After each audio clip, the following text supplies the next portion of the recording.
And that's where I thought, okay, now I'm gonna die.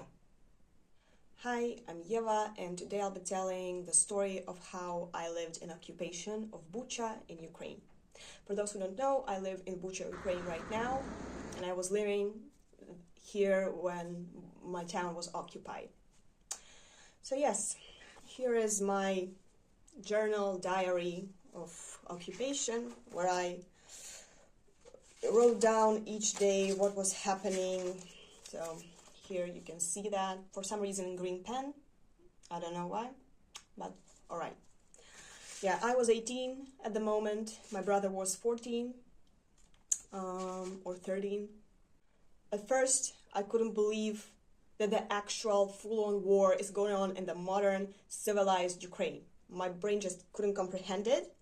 It was so, mind-blowing for me. And of course, I wasn't surprised it was Russia who attacked us. They are our eternal enemy since 17th century. So I wasn't surprised it was them. And they had already invaded Ukraine in 2014. So it was only logical. But at first I kept hoping that the war is gonna end in 2 days, 3 days, then a week, maybe a month. I kept thinking to myself, there are wars that lasted a few hours, right? And every day I kept waiting for the words on the radio saying, that's it, Ukraine won, everything's fine again. How naive was that, right? Now, after 3 years of war, at the beginning of war, I had hoped that my region wouldn't be occupied, because we were very far from Russia and we have no borders with Russia. And because we were very close to the capital, I had hoped we wouldn't be invaded. But we were. Who'd have thought they're gonna invade us through Belarus, right? But we were invaded.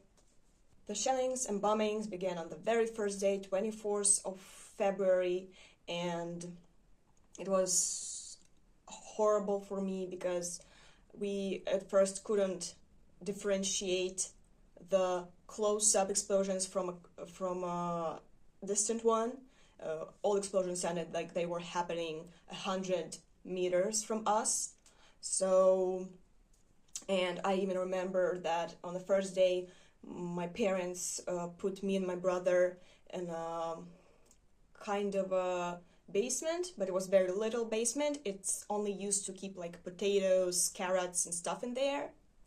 And I kept praying and reading different verses from the Bible and stuff, and just kept praying for my life. At one point, the death was so close that I actually thought I'm gonna die in a few minutes. It was one of the mornings, probably 5 a.m., and I was woken up by yet another huge explosion, and our whole house, a brick-built house, started to tremble. And that's where I thought, okay, now I'm gonna die. It was a very calm, accepting thought. I kind of accepted that at one point I'm gonna die during this period of time. And I thought, okay, now I'm gonna die. On the bright side, I'm gonna die next to my brother, who was sleeping 2 meters away from me. And I was like, that's a nice thing to think about. But then my mom's friend called, who was a professional soldier, and he told us to not go in the basement under any circumstances, because if there's an explosion and it's not an actual shelter, specifically made, but just a basement, everyone is getting buried under a pile of bricks. So we went out of there, and after it we moved into the corridor, which was safe because of the 2 walls rule. So we moved there with our mattresses, our pillows, our dog and cats moved in with us there, and we spent most of our time there because it was the safest.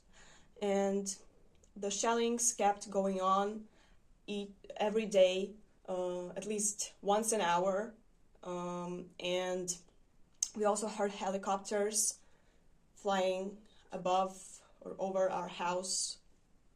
And yes, that was very scary because a lot of the time the ground was shaking from the explosions. Our house was shaking from the explosions. And the radio was on 24/7 because we were isolated and we couldn't get any news in any other way. And we had to know what was going on here and at the east and south of Ukraine. So that was, I don't know, probably it was traumatizing for me because after that, at least for a year, I couldn't listen to radio. I couldn't read any news because each day was filled with this voice of a radio person who kept talking about what was going on, who was killed, who was injured, like about women being raped, about kids being killed or kidnapped or other stuff. And it was, at the same time, I couldn't stop listening to it because I had to know, and I felt guilty that if I don't want to hear it, what was happening to my people, that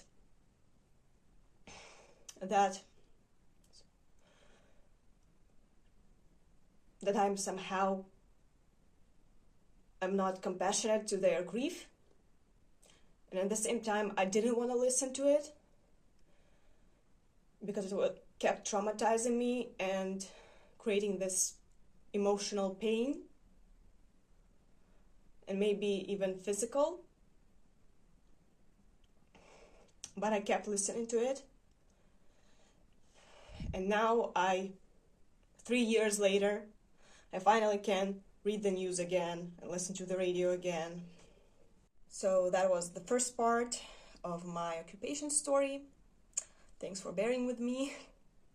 The next part will be out in a few days, and it will be more about pragmatical things like everyday stuff during an occupation, food, electricity, water, neighbor cooperation for helping one another.